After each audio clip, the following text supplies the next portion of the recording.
Mr. President, it's a pleasure to have you with us and during this Arab News interview. It's a pleasure to be in your country. And speaking of your country, you are in a very unique position right on the border of Russia. Over the past 2 years, we've seen dramatic escalation between Russia and Ukraine, which directly impacts your country. I would like to jump straight into the latest developments. On the 10th of May, 95 Estonian deputies signed a statement to support expediting Ukraine's membership to NATO. And they called for specific steps to be mentioned during the upcoming NATO summit in Vilnius in July. So I wanted to ask you, how likely is this effort to succeed, and what are the steps that your country thinks are necessary for Ukraine to join NATO? I mean, obviously it takes time. It's not that that Ukraine is going to be a NATO member, let's say, right after the second day after the war has ended. It's a long way. And just to recall, Estonia was in a very same situation in the beginning of 90s, or even end of 80s. When we were part of the Soviet Union, we started to talk about NATO already. And even when we gained or regained our independence in the beginning of 90s, we still had Soviet forces here in our country. And we started to discuss NATO membership. And we managed to get this membership, and now we are already 19 years a NATO member. So we have to start the same discussions with Ukraine, although there is a war going on at the moment. But what are the steps that your deputies are calling for? Just to give a kind of road map, how to reach the goal, how to reach to become a member of NATO. The same with the EU, European Union. So we need to have these steps, concrete steps, what one country has to do to become a member. So interesting you should say roadmap, because among NATO members, there doesn't seem to be alignment. Hungary, Germany, and most surprisingly, of course, the United States, which has specifically, I wouldn't say objection, but showed reluctance in Ukraine, even discussing this, to quote National Security Advisor Jake Sullivan last September, his words as this should be discussed under different circumstances at a different time. I know your country is very adamant and keen on Ukraine to join NATO, but how do you react when you see some of the closest allies not sharing the same excitement for the motion? Well, it's very simple. I mean, different countries, of course, have different opinions. The same also with European Union membership, also in Europe. So that means we have to discuss, explain how and why it's important. And as I mentioned, it doesn't happen overnight, but that doesn't mean that we shouldn't talk about it. So we should discuss how to reach this goal. It doesn't mean that we have to keep silent also in Vilnius. So, because we got the history, because in end of the 1930s, we were 20% of our budget went to defense, but we were alone, and we lost our sovereignty. So we don't want to happen this with Ukraine. That means it is important to have a member of an ally, and only ally is a defense ally which is now available is NATO. There is no other way actually. But that would require all member states to approve. And my question is, what do you do when you have resistance from 3 major countries, Germany, US, and you are on the border? It affects you directly. It doesn't really affect America, for example, as much as it does your country. So what leverage do you have on other NATO members to feel the burn that you are feeling here? So I guess it's not only us. It's not only Estonia, Latvia, Lithuania, and now Finland. It affects us all. It's not only even Europe, but it's also, there is a transatlantic dimension, for sure. So, as I said, you have to explain why it is important and go back to history, looking for a future, because there is no other alternative. What's the alternative? If somebody comes up with an alternative, we can discuss, but there is no alternative at the moment. So you don't see any alternative for Ukraine eventually joining NATO? Not at the moment, no. Okay. I want to continue with Ukraine, Your Excellency. The Prime Minister, your government, in a recent interview with Newsweek, proposed a special tribunal against Russian officials to be sentenced in absentia as a deterrent for their actions. How, from your experience, of course, in diplomacy and international affairs, how likely is this to happen? First of all, Russia has to be accountable for these crimes and atrocities what they have made. I have been to Kiev and Kiev suburbs, so I have seen what this aggressor has done in Ukraine. So that means they have to be accountable. And there should be a discussion what kind of court, what kind of tribunal is going to make any effect on this situation. So it's ongoing discussion. Estonia and some other countries has proposed a special tribunal, and there is a discussion or core group now in Estonia discussing the matter. So it's a convincing, and it has to be according to international law. So as you mentioned, in absence, why some countries don't agree with this kind of development. So it's a matter of discussions again. Which countries support you in this file? It's more than 30 countries at the moment, so quite a number of them, out of, let's say, less than 200 members of United Nations. And the most prominent out of the 30? Of course, most prominent are these neighboring countries which realize it's important. And we have a history again. After the Second World War, Soviet Union didn't have any tribunal or the atrocities against our nation and other nations are there. Neighboring countries such as Finland? Finland and of course Poland, Lithuania and so forth. Excellent. So I understand the position, Your Excellency, but critics of such a step would say it's really, for example, double standard for Russia to be accounted this way, but not Israel, for example. As you know, at the very least, and the most straightforward definition, there is an illegal occupation as per the UN of Palestinian territories. So does your country support the same measure against Israel?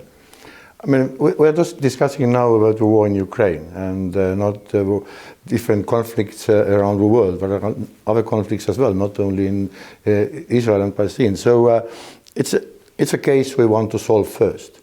So and then we can continue with other conflicts in other regions in the world. But the reason why I ask about Israel, Your Excellency, is your former foreign minister, as late last year, I think, said on the record that Estonia would no longer vote against Israel in the UN, even if it means breaking with the EU position and going with the US.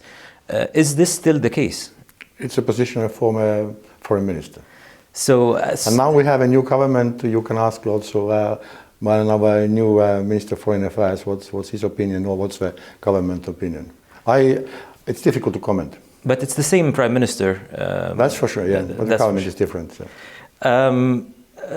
So I want to move on, and this is my this is the last few questions about Ukraine, because I do want to move to the Middle East. On the 3rd of May, there was a drone attack on the Kremlin, as you know. And, some people say, or critics say, experts say, it kind of constitutes a direct attack on President Putin, on Moscow. You have 183 miles of border. Everybody is expecting a severe retaliation from Russia. Are you concerned at all about the safety and security of your country as a result of this attack on Moscow? First of all, we don't know where the source of this attack is, so it's not clear at all. And we have been next to Russia for centuries.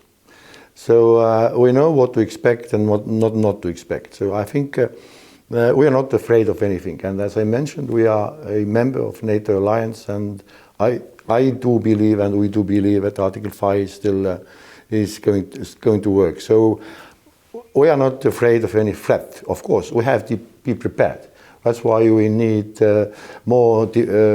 increase our defense budget, to have more NATO forces on our ground to train and practice and so forth. So this is how to deter actually Russia. See, because I'm pretty much convinced if Russia would have known that Ukraine is going to defend so fiercely, I doubt whether they actually started this war. And then the same with the unity of West and most of the world, basically. And your two things I want to ask about, you mentioned Article 5. Do you think Russia will ever challenge or try to test Article 5? And if it does, how confident are you that NATO will come to the rescue? First of all, I hope not, because I guess Russians realize what the outcome of this attempt is. So they are not probably going to test.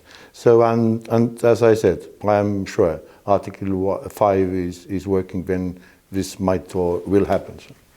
But you have been under attack, Mr. President, maybe not physically, but according to your own digital security authority, they say 2022 was a record year in cyber attacks on your country. And as per your own digital security authority, they say mostly pro-Russia groups of hackers and activists. Does this not constitute an attack on your country? We were first attacked in 2007. And we started to prepare ourselves, to defend ourselves, to build up our cybersecurity defense system. And it's rather good. So we are all in constant attack, not only our country, but many countries. So nothing really happened so far. But we have to continue preparing and developing our defense system as far as cybersecurity is concerned. And the same actually was in Ukraine. We did assist Ukrainians, and they have been very well defending themselves as far as cybersecurity is concerned, or cyber attacks are concerned. But of course, you know, you are a leading country in terms of digital transformation. I think I would argue 99% of your government services, probably apart from getting married, everything gets done digitally. But that also makes you more vulnerable to cyber attacks. True. But that's why we have to develop also our defense system. And we are doing it constantly, and not only us, but together with other countries. And we have even NATO Security Defense Center over here. So there are many ways to be prepared. But of course, I mean, you have to be ready all the time. And we have not only attacks, but we are also starting from a very young school children. They are already prepared how to defend the computer or defend the country as far as cyber attacks are concerned. Absolutely. Well, as you are a country that's very much leading in terms of digital and technology, you know, you mentioned in the answer earlier that nobody knows who the drone attack on Moscow was. Don't you think your own digital experts can easily find out, because drones use, you know, certain technologies which you might have expertise in? Any indication, because Ukraine, as you know, has denied that it was behind the attack, and people are really curious who else might want to attack Moscow. Is there any, There are many conspiracy theories, of course, by Russians themselves as well. So we don't know, and this is not our aim to figure out who has done it, at least from our point of view. But of course, we follow the news and follow what the result of this kind of investigation is. But it directly impacts you, so I'm sure, you know, it will be very useful. And if anybody has the ability, the technical ability to find out, it's, you know, you're digital experts. So there's been no investigation to find. Well, there are things I can't tell on public TV. So. All right. Thank you, Mr. President. Yet, Your Excellency, this is a small country. You've done very well economically, but you have still limited resources.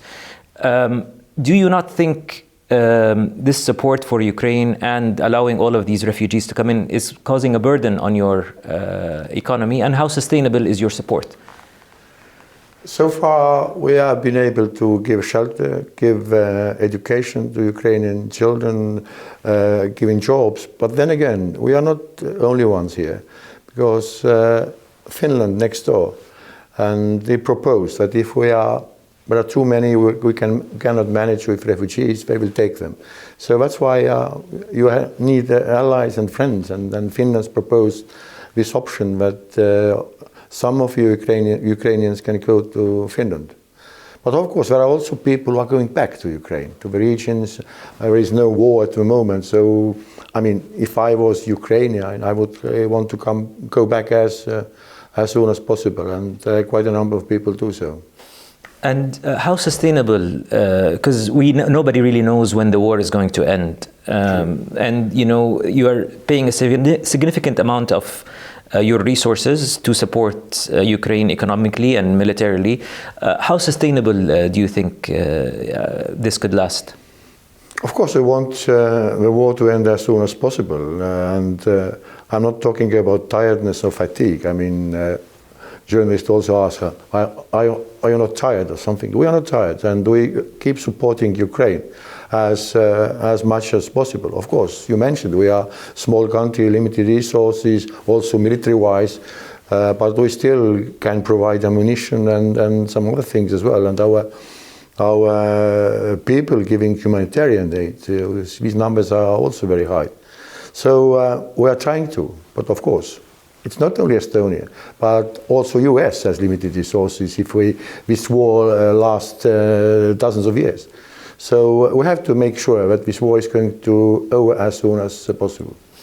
All right. As I promised, moving on now, I want to move to the Middle East. There's been really unfortunate developments in Sudan. It took us all by surprise. What is your country's position about the conflict happening at the moment between the army and the rapid support forces? I mean, our country has been always the same position. I mean, if this kind of conflict starts, we want to end this conflict and give any assistance. Of course, this conflict started in middle of April, and then there are already 50,000 dead and 500,000 people wounded or refugees. So it's another conflict which has to be finished in a way.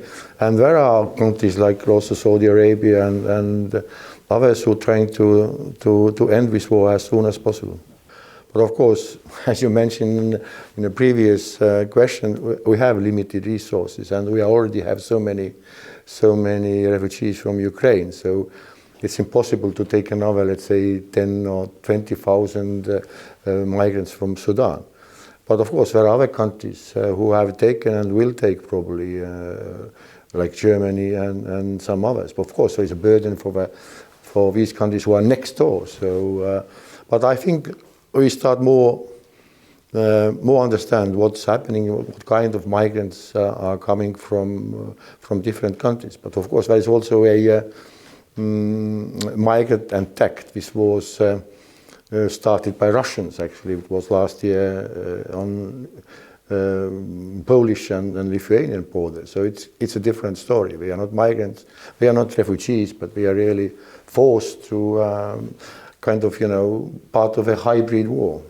But if not 10 or 20,000, is there a number that you think, in terms of capacity, you would? We haven't settled the number, so it's we take it case by case problem. But in terms of principle, to end this question, in terms of principle, would Estonia be welcoming of Sudanese refugees? Of course, we discuss the matter and make sure that we are able to take them and how many we are able to take them. But you wouldn't flat out refuse to take refugees? No. Saudi Arabia also arranged a massive evacuation operation for lots of nationals, including a big number of Europeans. Have you been following the news, and how do you rate the Saudi efforts in terms of evacuating the civilians and the politicians? I mean, it is important to evacuate people from conflict region. Luckily, if I may say, there are no Estonians in this region at the moment. But of course, I mean, there are civilians. They need to be evacuated in this conflict region. But there were no Estonians? No, not as far as we know, yes. Right. So continuing with Saudi Arabia, and I want to go now to talk a little bit about bilateral relations between your country and the kingdom. As you know, the kingdom has embarked in the last 6 years in a massive transformation, reforms program, economic reforms, social reforms, women rights. Women now form 36% of the workforce. Are these developments being followed here in Estonia, and what's your view on these changes that are happening in the kingdom? I mean, we follow very closely what's happening in Saudi Arabia, and especially what you mentioned about women's rights and everything, all these reforms. And we're also trying, because we went through reforms 30 years ago. It's not that long time ago. So we have some experience we can share with Saudi Arabia, and especially as far as digital transformation is concerned, or new technologies, or innovative solutions, and so forth. So, and Saudi Arabia is really developing in that sense, taking a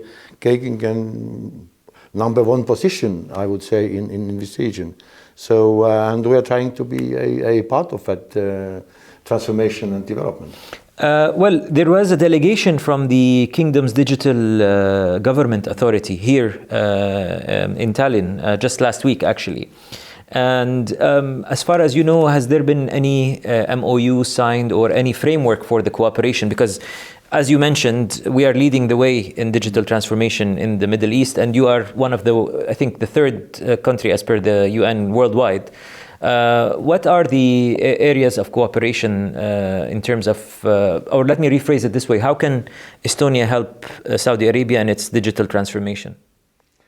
Just to share our expertise, because we are already present in Arabia, I mean in Oman, let's say. One of our companies really trying to develop or trying to assist developing of certain public systems, and the probably say applies to Saudi Arabia, because in public e-governance is really our key issue, and we have developed quite a lot in this field. So this is something we can offer. And also, like Saudi Arabia, we are going to green transitions. That means we are trying to get rid of our oil shale, like you are trying to not get rid, but still reduce probably use of gas and oil. So we are in the same page in that sense. And also, digital solutions will help to reach the goal. And I believe there's Estonian companies already working in supporting NEOM, for example, the new city? Yeah, there are some, yes. And that's why I'm saying it would be really nice if we can come to Saudi Arabia with business delegation and really start writing different MOUs and start working, because it's a region which does interest also a small country like Estonia. I wanted to ask you about the opposite. So you're a small country, but a thriving country. There's stability despite your neighbors. It's also virgin territory for a lot of industries. So if you were to give a pitch for investors, whether the public investment fund, for example, in Saudi Arabia, the government, or private investors, what would you advise them? Where would you advise them to invest in your country? Which sectors?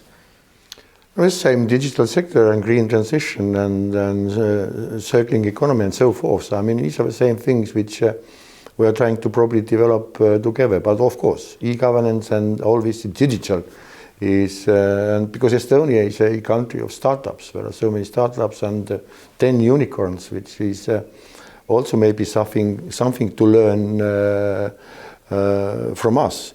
But of course, most of all, it's important that you have certain rules and regulations, and have a trust on that. Because we started with our digital, we did trust our government, we did trust our banks. That's why we made our IT card compulsory, so everybody has his IT card, and that's why basically it's a backbone of our progress in that field. Is it true that if somebody wants to invest here, it's not direct investment, they have to go through a committee, and the committee needs to... No, you can invest directly. There are no... that's our advantage. No vetting... No, I mean, just invest. And of course, we check for background, obviously. There is no corruption-based money or something. But yes, you can invest in our country, and you can even start up your company here via Eresidents. That means it's very easy, and our tax system is very easy to handle. So that's why we have, I don't know the numbers at the moment, but there are hundreds of different companies who set up their business here. Speaking of e-residents, and that was my next question, I hear there's about 90,000 e-residents here. Maybe some other countries now are following suit, but can you explain to me the concept and how could it be an opportunity for investors from the Arab world? It's very simple to set up a company. You basically don't have to come to Estonia. So you use a computer and give your data and start your company. That's it. And you can hire people over here and start working. That's the easiest explanation of this concept. But you get a residency, can you physically come and visit your... Of course you can come here. Yeah. But you no need to come here to start the company. Fascinating. Well, Your Excellency, thank you so much for your time. I think we set a record for the number of topics we managed to cover in 20 minutes. Thank you so much for your honest answers. And we hope to do this interview again in Saudi Arabia. Thank you very much. Thank you.